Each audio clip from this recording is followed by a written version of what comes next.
नमस्कार, मैं हूं जगविंदर पटियाला और कौन बनेगा मुख्यमंत्री का सफर पहुंच गया है हरियाणा के कुरुक्षेत्र में। इस वक्त हम मौजूद हैं कुरुक्षेत्र की धरती पर, पवित्र ब्रह्म सरोवर के पास। वैसे तो कुरुक्षेत्र का संबंध महाभारत से है। भगवान कृष्ण ने युद्ध के दौरान इसी पवित्र धरती पर गीता का उपदेश दिया था। लेकिन आज महाभारत की इस पावन धरती पर हम भगवान कृष्ण के साथ साथ बात भगवान राम की भी करेंगे, क्योंकि भगवान राम और अयोध्या विवाद को लेकर सुप्रीम कोर्ट में जो सुनवाई चल रही थी वो थोड़ी ही देर पहले पूरी हो चुकी है और अब सबको इंतजार है फैसले का। भले ही हरियाणा में राम मंदिर चुनावी मुद्दा ना हो, लेकिन देश के दूसरे राज्यों की तरह यहां के लोगों की नजर भी इस फैसले पर टिकी हुई है कि आखिरकार अयोध्या विवाद पर सुप्रीम कोर्ट का फैसला क्या आता है।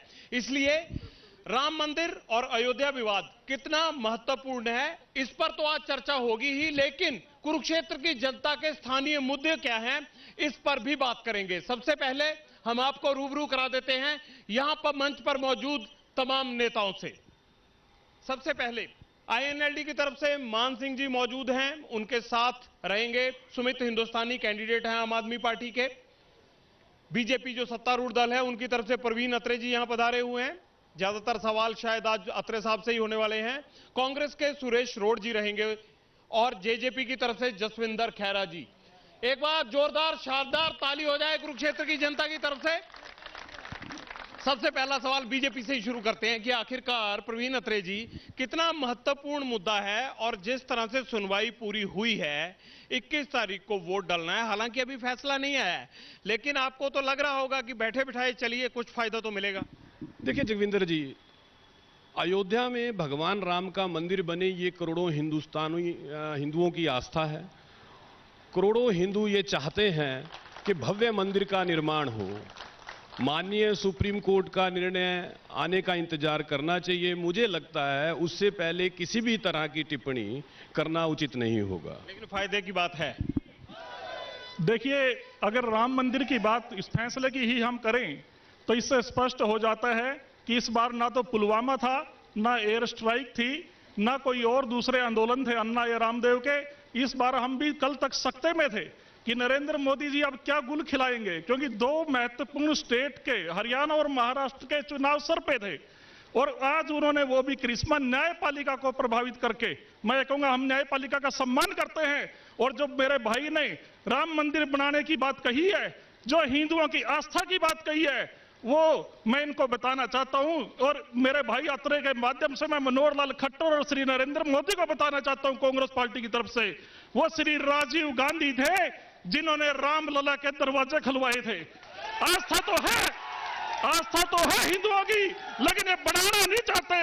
नरेंद्र मोदी मंदिर की ईंट नहीं लगाना चाहता। आपको नुकसान होगा सुप्रीम कोर्ट के फैसले का? देखिए, कांग्रेस पार्टी देश के नुकसान को बर्दाश्त नहीं करती, अपनी सरकारें भी कुर्बान कर देती है। हमें चाहे नुकसान हो, हम न्यायपालिका का भी सम्मान करते हैं। देखिए, यहां सियासत शुरू हो गई, अभी फैसला आया नहीं है। देखिए जगविंदर जी, बड़ा दुख होता है। सुरेश रोड जी ने जिस तरह से भगवान राम के मंदिर के विषय में, विशेष तौर पे आस्था के विषय में टिप्पणी की है, मुझे कांग्रेस की इसी सोच के ऊपर दुख भी होता है, लेकिन हैरानी नहीं होती, क्योंकि कांग्रेस का इतिहास रहा है। कांग्रेस ने हमेशा पाकिस्तान के हितों का पोषण किया है।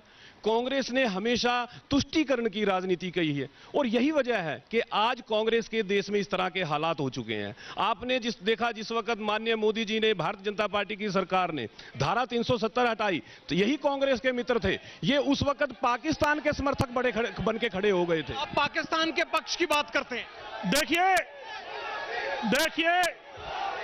मैं कहना चाहता हूं, ऐसे ही चलेगा? आप बोलिए।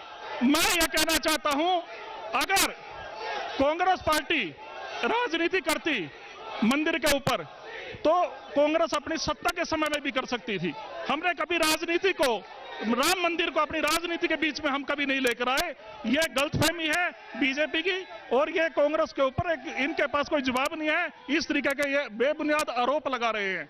आप सहमत है? खैरा साहब कहते हैं दोनों पार्टियां लड़ रही हैं, चाहे राम मंदिर हो, पुलवामा हो, पाकिस्तान हो, हर मुद्दे पर लड़ाई शुरू हो जाती है। आप लोगों को ये कुछ समझते ही नहीं है? देखिए सर, ये तो आने वाला इलेक्शन 21 तारीख को होने जा रहा है और 24 तारीख को पेटियां खुलेंगी, इनके भी होश उड़ने वाले हैं। आप देखेंगे किस प्रकार से जननायक जनता पार्टी इतिहास रचने जा रही है। अगर आप इतिहास रचने जा रहे हो तो तंवर साहब की जरूरत क्यों पड़ गई आज? सर नहीं, डॉक्टर तंवर ने आज हमें आकर समर्थन दिया है, हम उनका सम्मान करते हैं, धन्यवाद करते हैं कि डॉक्टर अशोक तंवर आज जननायक जनता पार्टी के साथ दुष्यंत सिंह चौटाला के साथ आए।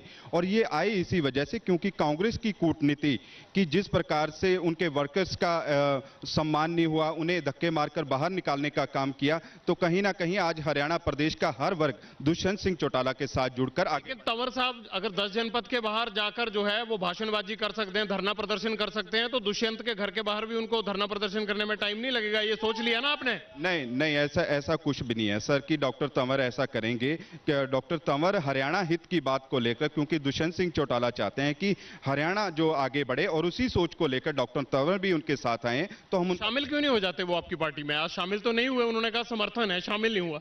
हम देखिए, आज उन्होंने समर्थन किया, आने वाले समय में हो सकता है वो शामिल भी हो जाएं, तो मैं उसके ऊपर कोई टिप्पणी नहीं करना चाहता, लेकिन जो उन्होंने फैसला लिया है, आज उन्होंने हमारे साथ आकर खड़े हुए हैं, मैं उनका धन्यवाद हूं, हमेशा से हम उनके लिए ऋणी रहेंगे। अत्रे साहब, एक बात आपको भी देख के याद आ गई, वो एक ना कहावत है कि एक दिल के टुकड़े हजार हुए, कोई यहां गिरा कोई वहां गिरा। चाहे कांग्रेस के गिर रहे हो टुकड़े, आपको कैसा लग रहा है बीजेपी में आके? जिस पार्टी को आप आईएनएलडी में रहते हुए पानी पी पी कर कोसते थे, आज उसके मंच पर पक्ष रखते हुए कैसा फील कर रहे हैं आप? देखिए जगविंदर जी, बहुत महत्वपूर्ण होता है, दो तरह की राजनीति होती है, एक व्यक्तिगत राजनीति होती है, एक प्रदेश के जनता के हितों की राजनीति होती है।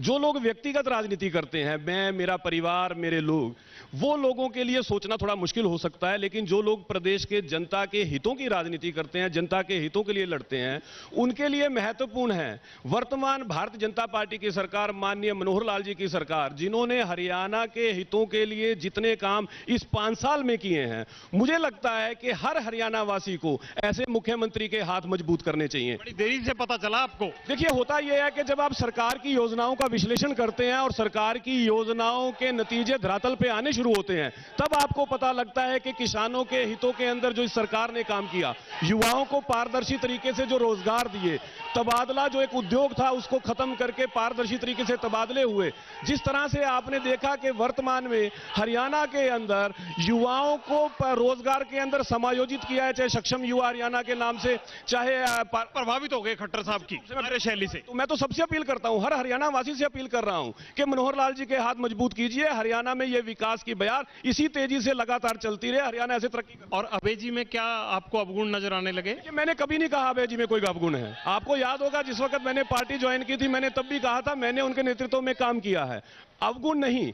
लेकिन आप ये देखते हैं कि आज जो हरियाणा में विकास हो रहा है, जिस तरह से सामंतवादी व्यवस्था को खत्म किया, जिस तरह मनोहर लाल जी ने व्यवस्था बदली राजनीति में, आपको याद होगा इस हरियाणा के अंदर कोई सोच भी नहीं सकता था कि पारदर्शी तरीके से रोजगार मिल सकता है, नौकरियां मिल सकती। क्या ऐतराज है आपको इनकी बात? देखिए, जो परवीन अत्रे जी कह रहे हैं कि विकास किया, मैं एक चाइल्ड स्पेशलिस्ट तो नहीं हूं, लेकिन 1.5 साल में मां की गोद में से बच्चा जो है ना, वो भी पैदल चलना शुरू कर देता है। 5 साल में इनके गोद लिए हुए गांव अभी तक पैदल अपने पांव पे खड़े नहीं हुए। बताइए भाई साहब। देखिए, मैं बड़ा हैरानी होती है, इस हरियाणा के अंदर 24 घंटे बिजली। देखिए, जब कांग्रेस की 10 साल की सरकार थी, उससे पहले भी सरकारें रही हैं, बिजली आती है